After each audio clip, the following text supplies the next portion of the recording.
Olá, sejam todos bem-vindos a mais uma aula do nosso projeto Rumo às Provas Oficiais, onde o objetivo dessas aulas é trabalhar assuntos de conteúdos de provas oficiais, Escola Naval, AFA, EFON, inclusive SPCETs. E nos últimos vídeos a gente tem trabalhado especificamente o assunto de limite, que costuma ser cobrado nas provas da EFON e da Escola Naval. A gente já veio trabalhando as noções iniciais sobre limite, que você pode ver nos vídeos anteriores, e inclusive a gente já fez alguns exemplos para você ver como é que a gente calcula o limite de algumas funções. Hoje a gente vai passar a trabalhar mais a fundo a teoria e continuar trabalhando o que a gente chama de teorema do confronto. Fica comigo. Bem, e como eu acabei de confirmar, o teorema do confronto é o assunto da aula de hoje, e a gente tem que trabalhar ele da seguinte forma. Imagina que eu tenho três funções, f, g e h. F é a função que eu quero determinar o limite, tá? Então, se eu quero calcular o limite da f, o que o teorema do confronto me diz? Se para uma pequena vizinhança, lembra que vizinhança eu tentei associar com a ideia de intervalo, se digamos para um pequeno intervalo ali, próximo onde você quer calcular o limite, a função f, ela estiver sempre entre a g e a h, eu vou poder afirmar que se o limite da g for igual ao limite da h quando x tende a a, portanto, o limite da minha função f também vai ser igual ao limite das duas funções anteriores. Isso quer dizer que numa vizinhança próxima ao ponto onde você está trabalhando, se a função está compreendida entre duas funções e essas duas funções possuem o mesmo limite, logo a função f vai ter o mesmo limite que elas duas. Então aqui eu vou poder afirmar que o limite da função f de x, quando x tende ao valor a, vai ser igual ao limite dado por aquelas duas funções anteriores. Isso me proporciona calcular o limite de algumas funções que são limitadas no seu intervalo. E o melhor exemplo que você tem de função limitada no seu intervalo pode ser a função seno ou função cosseno. Então eu coloquei aqui um exemplo para você poder verificar essa ideia sobre o teorema do confronto, onde eu tenho o limite de x que multiplica o seno de 1 sobre x. Onde o seno de 1 sobre x, a função ela varia de menos 1 até 1. Então ela tem um intervalo onde ali ela passa a ser limitada, digamos dessa forma. Tá? Então a gente sabe que pelo teorema do confronto, se eu conseguir descobrir duas funções g e h que sejam, digamos, o limite inferior e superior dessa função f, ou seja, elas que estão limitando, elas vão estar sempre na parte de cima e abaixo da função f, e elas têm o mesmo limite, então o limite da função f vai ser exatamente o valor que você já encontrou. Tá? Sobre o teorema do confronto, é legal a gente poder verificar que a função seno que ele me deu aqui, o maior valor que ela pode assumir é o número 1. E o menor valor que ela pode assumir é o número menos 1. Ela varia de menos 1 até 1. E próximo ao zero, que é onde eu quero calcular, ela não vai acabar existindo, porque eu quero a função de seno de 1 sobre 0. Lembra que quando a gente trabalhou as noções iniciais sobre limite, eu afirmei para você que poderiam ter três casos que você encontraria aqui. E um deles, inclusive, quando a sua função ela não possui aquele valor que você calcular dentro do seu domínio. E aí você tem que trabalhar com outros artifícios. A gente viu isso na aula anterior. Então, no caso aqui, eu sei que a função x vezes o seno de 1 sobre x ela é limitada. Mas limitada por quem? Ela vai ser limitada por duas funções. Ela vai ser limitada pela função 0 e ela vai ser limitada pela função x. Mas por que ela é limitada pela função seno e pela função módulo de x, Nelson? Porque, basicamente, quando você substituir valores maiores do que 0, isso aqui é um número positivo, isso aqui também vai ser um número positivo, lembra da função seno? Tá? Quando você varia de 0 até 1, está pegando arcos ali, digamos assim, onde o valor daqueles arcos vai ser positivo, a função seno ela passa na origem, não é isso? O seno de 0 é 0 e ele vai aumentando. Então, de 0 até 1, digamos assim, à medida que você vai aumentando melhor o valor do x, que eu quero pegar valores maiores do que 0, isso aqui é um número positivo e isso daqui também é um número positivo. Mas se você está pegando valores antes do 0 e eu estou pegando uma vizinhança bem próxima, a função daqui vai ser um número negativo, isso aqui também vai ser um número negativo, vai acabar te dando sempre um intervalo de 0 até o módulo daquele valor, ou seja, sempre um resultado positivo. Por quê? Mais com mais vai me dar mais e menos com menos me dá mais. Então a função ela é limitada por a função constante igual a 0 e pela função módulo de x. Basicamente, essa função módulo de x eu descobri quando eu atribuí o valor máximo para a função seno, que é 1.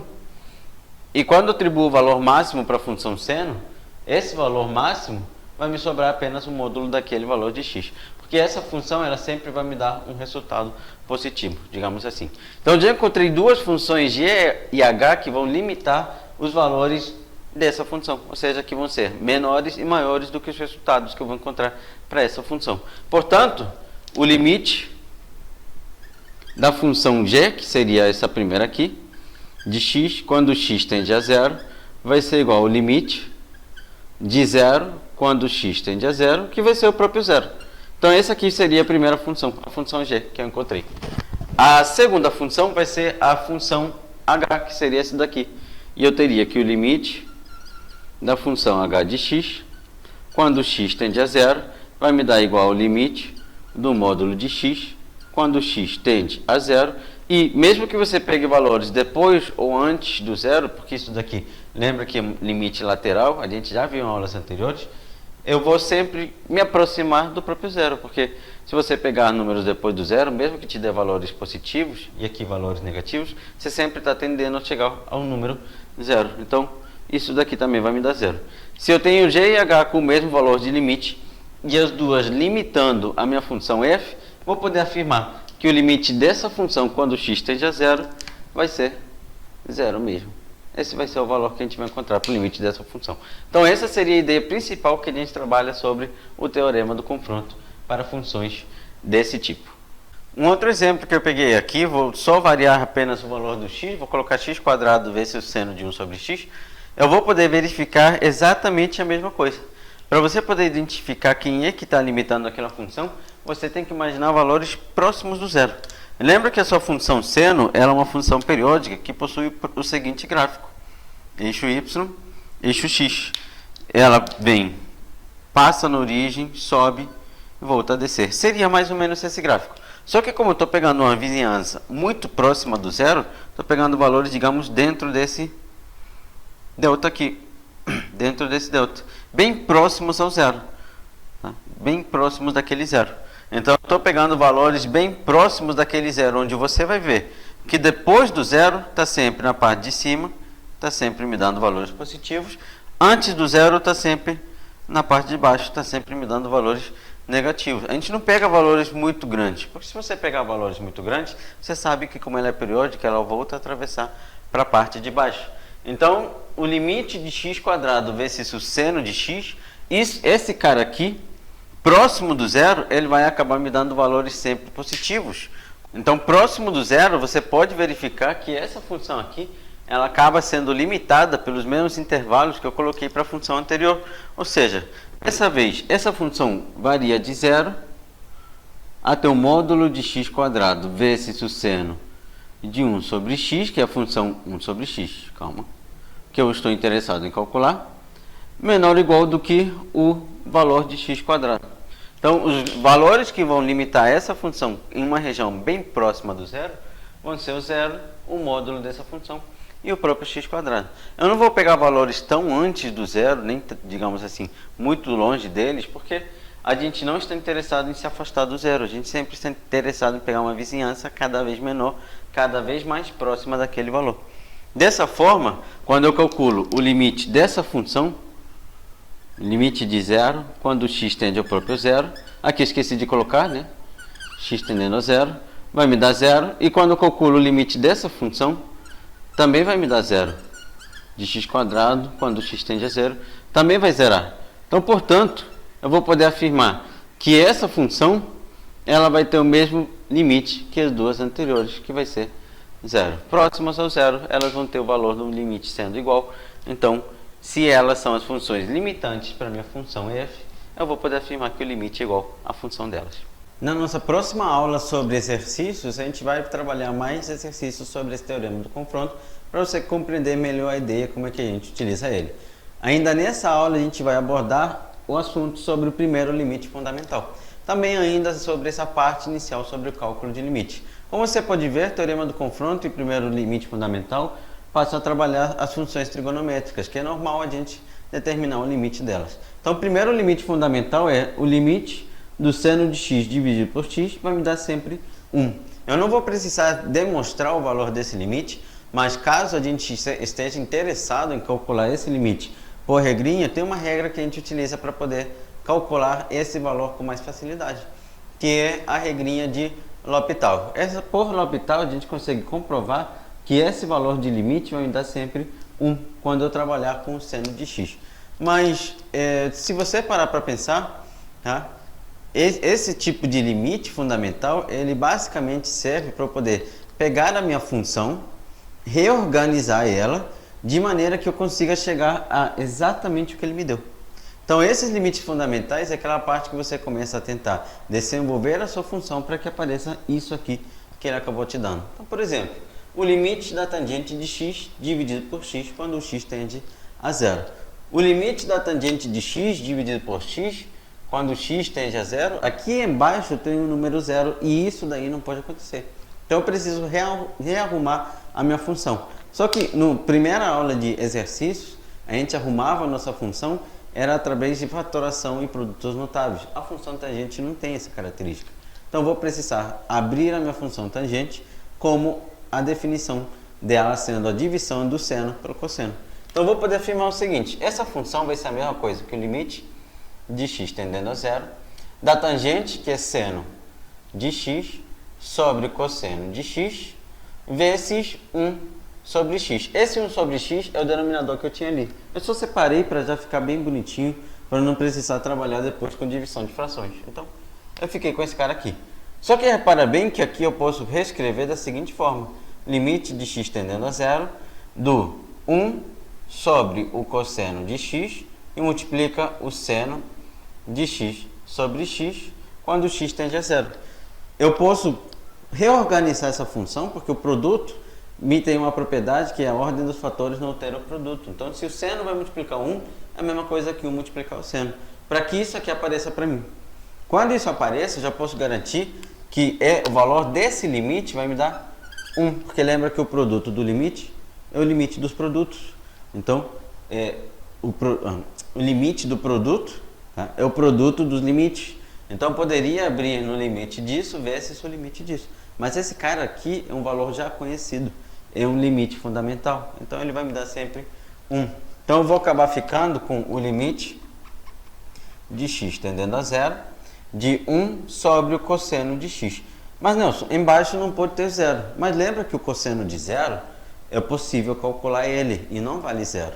O cosseno de zero vale 1. Então, 1 sobre o cosseno de zero, que vai ser 1 sobre 1, que vai me dar 1 mesmo. Então, o limite dessa função vai me dar 1. Limite da tangente de x dividido por x vai ser sempre 1. Um outro exemplo que a gente pode trabalhar sobre essa ideia de limite fundamental é o limite de do seno de 2x dividido por x. O seno de 2x é o seno do arco duplo. Esse seno de arco duplo, a gente pode abrir ele da seguinte maneira.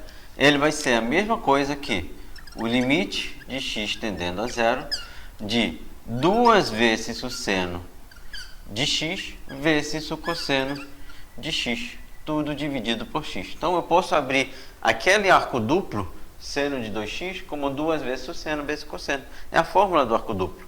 E quando eu faço dessa maneira, eu vou encontrar o seguinte: o limite de x tendendo a zero vai ser a mesma coisa que 2 vezes o cosseno de x vezes o seno de x sobre x. Porque lembra que quando eu trabalho com produto, a ordem dos fatores não altera o resultado. Então eu posso deixar o seno dividido pelo x e 2 vezes o cosseno na frente sem problema nenhum. E isso daqui é um limite fundamental que vale sempre 1. Então eu vou ficar com essa função sendo o limite de x tendendo a zero de 2 vezes o cosseno de x. E o cosseno de x, quando x tende a zero, a gente sabe que vale 1. Então isso aqui vai ser 2 vezes 1, que vai me dar 2. Esse será o valor do limite dessa função seno de 2x sobre x. Quando a gente tem esse tipo de função trigonométrica, para poder utilizar isso, eu preciso rearrumar a função de alguma maneira que apareça o que ele me deu.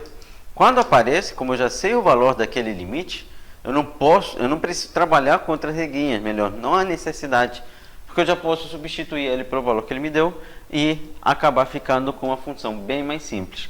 Lembra que quando a gente encontra funções bem mais simples, digamos fatoradas, se o limite dessa função é 2, o limite da função original também vai ser 2. A gente já viu essa propriedade nas aulas anteriores. E com isso chegamos ao final dessa aula, onde a gente trabalha o teorema do confronto e a parte sobre o primeiro limite fundamental. A próxima aula a gente vai começar a trabalhar os limites no infinito. Essa aula sim vai ser um pouquinho maior, porque a gente precisa trabalhar ela de maneira que não fique nenhuma dificuldade para você. Então, não deixe de ver as aulas anteriores se surgir alguma dúvida. Não se preocupe, eu vou trazer aulas sobre exercícios, apenas exercícios, para que você veja como é que isso cai na prática, como isso é aplicado. E vamos ter uma aula exclusiva, onde eu vou resolver questões da própria Escola Naval, mostrando os conhecimentos que utilizo em cada uma delas. Então, deixa nos comentários o que você deseja ver aqui nesse projeto, o que você acha que pode aprimorar essa aula para você, e nos vemos nos próximos vídeos. Forte abraço a todos.